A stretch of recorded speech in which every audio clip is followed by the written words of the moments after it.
Hey YouTube, welcome back to Axis and Allies, the Garrison. This is Detroit, your host, coming to you from the bunker here in Rochelle Park, New Jersey, with one of the last few episodes of this conflict that we have been engaging in between the Axis powers and the Allied powers. And what a game it has been. It's been a titanic struggle for control of the world and its resources. And it's been such a blast. It's been a lot of fun. I really have enjoyed this game to the fullest. Hey, it has been just an absolute fantastic time that we've had playing this game.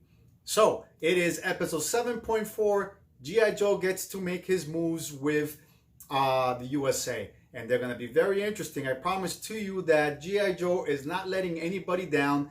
He is performing a very good job, and he is doing the best that he could possibly do under the circumstances. And I tell you what, the Allies may pull this off, but however, the Axis are there and will fight back to the fullest extent possible.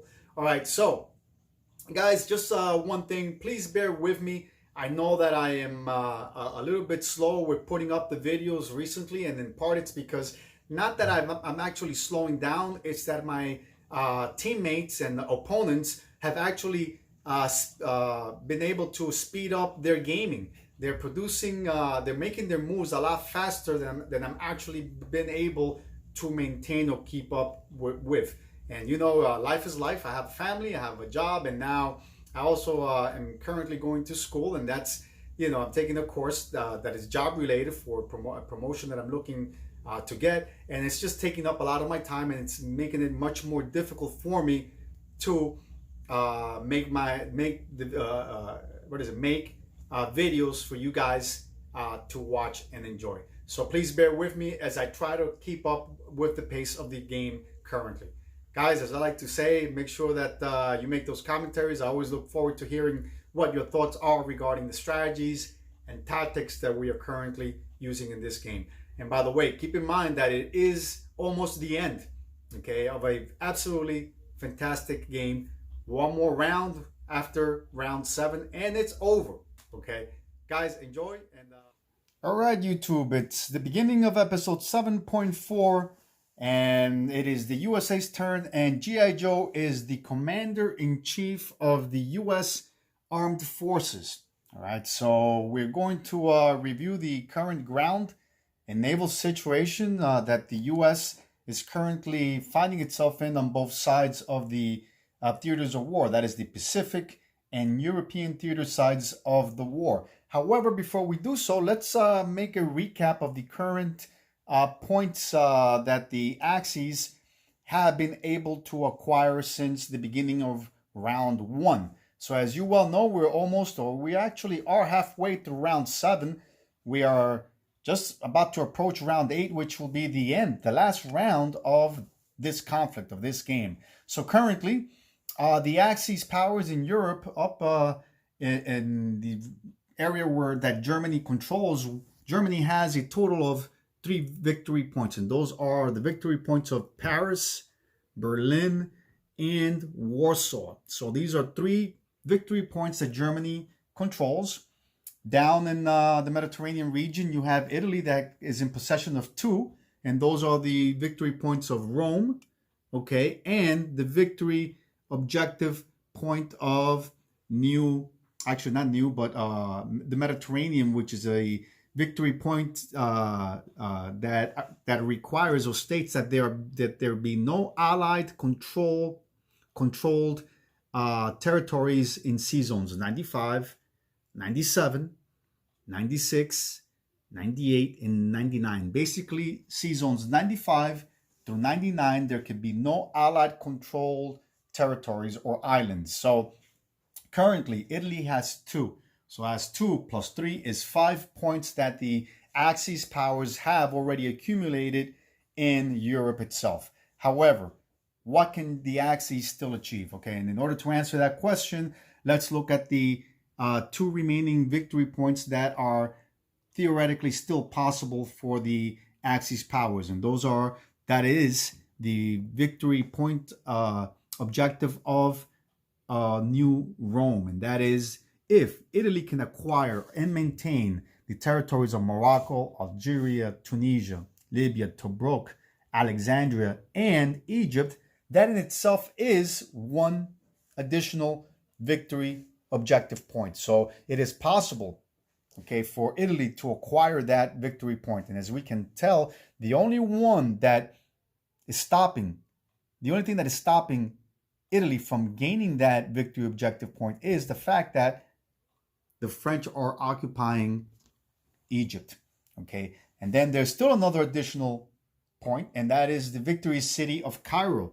Cairo itself is an additional point. So if Italy can acquire all of Northern Africa, including Cairo, that's an additional 3 points. Correction, an additional 2 points. Okay, so it is theoretically possible for Italy to acquire and maintain 4 points until the very end of round 8. The question is, can the Italians maintain control of all 4? So it is possible for the Italians and the Germans to acquire between the two of them 8 victory points. Okay, so what's going on in the Pacific? In the Pacific, the Japanese currently are in control of 5 victory points. And I'm going to review what they are. They are the victory points of Calcutta, Southeast Asia, which consists of Burma, Shan State, Siam, French Indochina, and Malaya. Right here, Japan is in control currently of 2 victory points. Japan is still in possession of Kwangtung. This won't last, but that's an additional victory city of Hong Kong, point of which consists of Hong Kong, and that's 3 right there. Then there is the Philippine Islands. Okay, that's 4 points, and of course Tokyo, which is 5. So currently the Axis have 10 points accumulated. Okay, yes, 10 points, and they're just shy of 2. And let's keep in mind that the Axis must acquire and maintain 12 victory points through the entirety of round 8. If they're unable to maintain the 12 victory points, then the Allies are the winners of the game. All right, so let's go ahead with the current ground and naval situation for the U.S.A. Okay, the U.S.A. Is at a back and forth tug of war between the Italians and Germans and the U.S.A., where the U.S. has been fighting, okay, for control of Sea Zone 91. And we're going to see a situation here where the U.S. will once again try to recover Sea Zone 91 so that it can project its power into the Atlantic and potentially the Mediterranean. The advantage that the Allies, in particular the U.S., has now is that Gibraltar is currently under British control, where you have 1 infantry, 1 armor, and 1 artillery. Okay, so once Morocco falls, guess what? The Mediterranean is entirely open for the USA. Okay, so let's go over to the Pacific theater side of the war, where the US has basically not really focused the majority of its resources. As you can tell, the U.S. has no fleet on the Pacific side off the coast of Western USA. However, there is a powerful U.S. presence in Sea Zone 54, and you also have quite an array of submarines, U.S. subs in Sea Zones 23, 20, and 40, and 36. Okay, and of course, let's not forget that these subs attack at 3 because the U.S. was able to acquire its weapons development of super submarines, which means that its submarines can attack at 3. And of course, these submarines are not making it easy for the Japanese at all. I can guarantee and attest to that as the Japanese commander that I am. All right, so let's go ahead then with the game itself. A little bit of housekeeping is in order here. I forgot to mention that during the Japan's turn that the Japanese were landing these aircraft. The surviving aircraft that had attacked Iraq landed in Transjordan. I only noticed it because one of my subscribers pointed out that I had not landed my Japanese aircraft. So the remaining 4 fighters, 4 fighter squadrons and 1 tactical bomber squadron that survived that attack are all now in Transjordan. Okay. All right. Of course, let's not forget that Transjordan is occupied currently by the Italians. Okay, so let's go ahead then with the 4. Now, before we go with the attacks, let's announce what the purchases were that the U.S. made. The U.S. has 71 IPCs, and they made a substantial purchase for the U.S. armed forces. U.S.A. with its 71 IPCs purchased 3 naval transports, 3 super submarines, 1 destroyer, 1 fighter squadron, 2 infantry, and 2 artillery divisions. Quite a purchase. That's one of the good things about playing in the U.S. is that you have so much income that you can literally buy the world. Okay, U.S. declared a total of 4 battles. Okay, the first battle will be the battle for Season 36, where the U.S. will be looking to get rid of the Japanese fleet, consisting of a battleship, an injured, damaged battleship, a naval transport, and 1 Japanese submarine. Currently, there is, in Season 36, 1 submerged U.S. submarine that will unsubmerge, will surface, and will attack, okay, the Japanese fleet. You also have another submarine, U.S., coming in from Season 20, okay, and will join that attack. So here you have 2 U.S. submarines attacking the Japanese fleet in Season 36, and that's battle number 1. Battle number 2, you have the U.S. fighter in Amway moving at a movement of 1 and 2, and it will attack the Japanese armored division in Yunnan. That was battle number 2. Let's go ahead with battle number 3, and battle number 3 is the battle for Season 91. Okay, in this instance, you have a U.S. carrier destroyer making steam due south at a movement of 1. It will occupy and attack Season 91. You also have 1 U.S. destroyer and submarine at a movement of 1, 2, and 3 attacking as well. Okay, so you have 2 destroyers, 1 submarine attacking Season 91. That attack will be supported by air as well. You have 1 fighter coming from an air base in the eastern USA at a movement of 1, 2, 3, and 4. Okay, and that fighter can perform that attack because you have a destroyer presence that allows the U.S. fighter air squadron to attack the 3 submarines. Okay, once Season 91 is cleared, then the U.S. will proceed with a 4th battle, the battle for Morocco, where the U.S. will be bringing over 4 infantry, 2 artillery, 1 artillery, 1 armored division, and 2 mechanized infantry on an amphibious operation that it will perform attacking Morocco. And those are the 4 battles. All right, so let's go ahead and since we already know what the order of battle is, let's go ahead with the results of combat. Season 91, obviously, smashing victory for the U.S.A. I don't think that anyone really expected that the 3 submarines will be able to defend themselves effectively on their return fire. Okay, interestingly enough, the U.S. did not sustain any losses on the German return fire. Okay, so that allowed them open the Season 91 for an amphibious attack. The 4 naval transports in Season 101 at a movement of 3, 1, 2, and 3. Okay, are able to perform the amphibious landing on Morocco.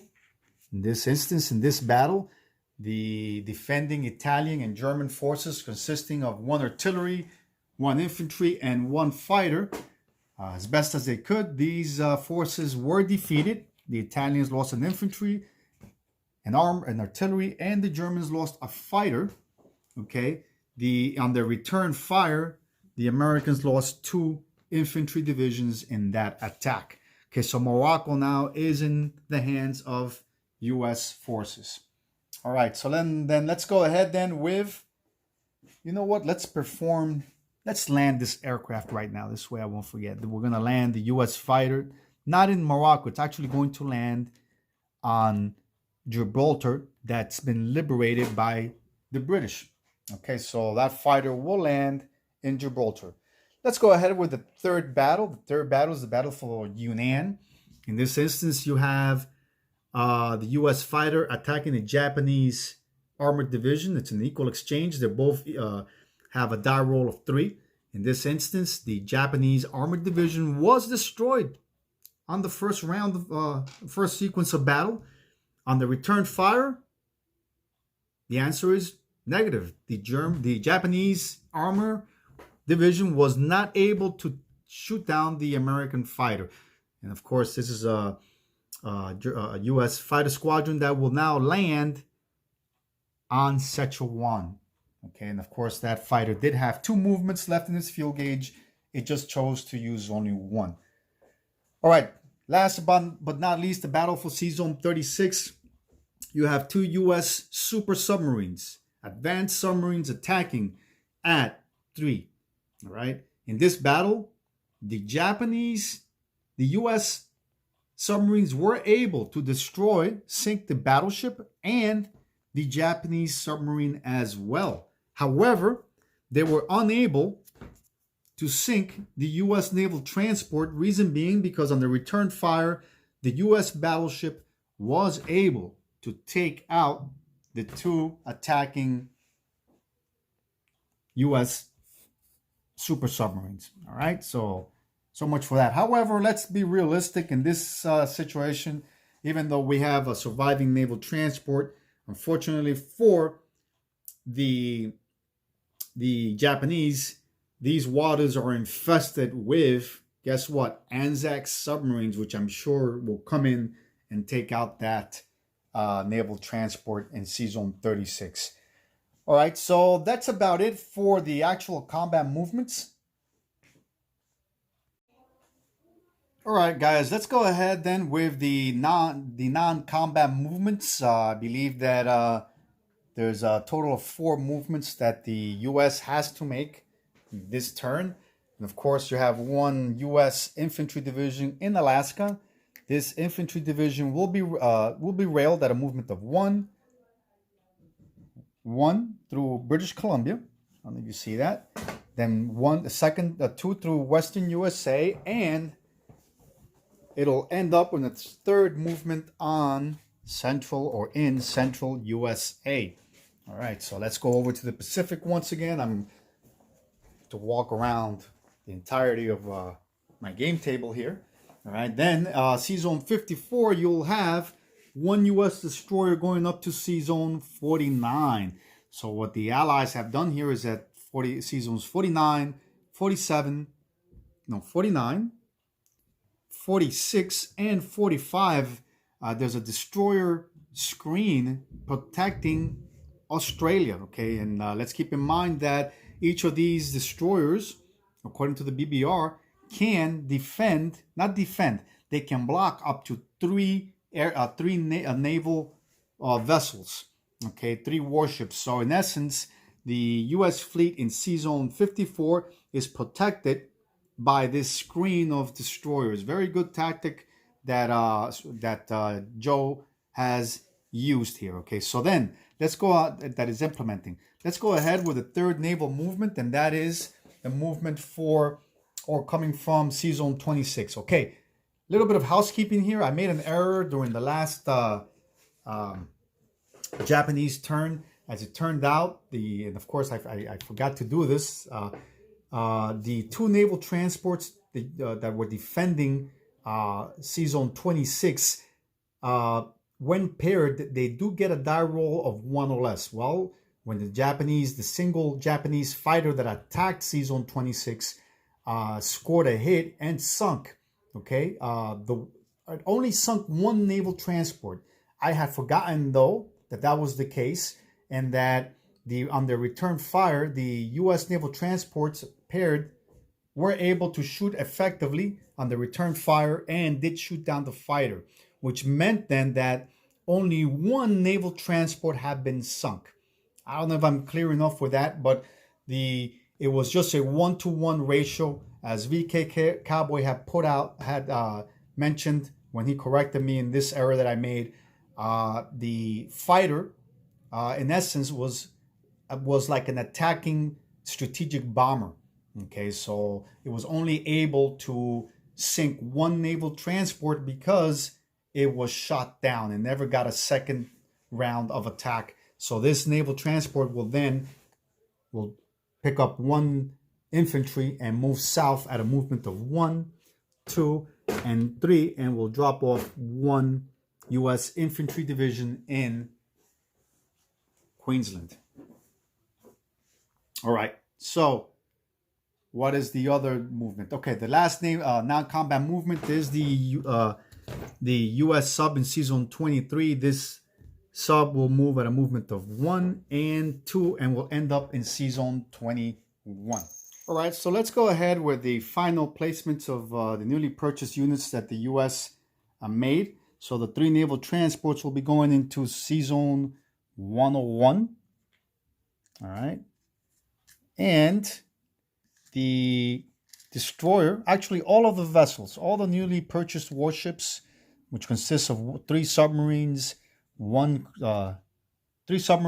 destroyer, and 3 naval transports will be placed in season 101, and that will also include 1 fighter on the eastern seaboard of the United States.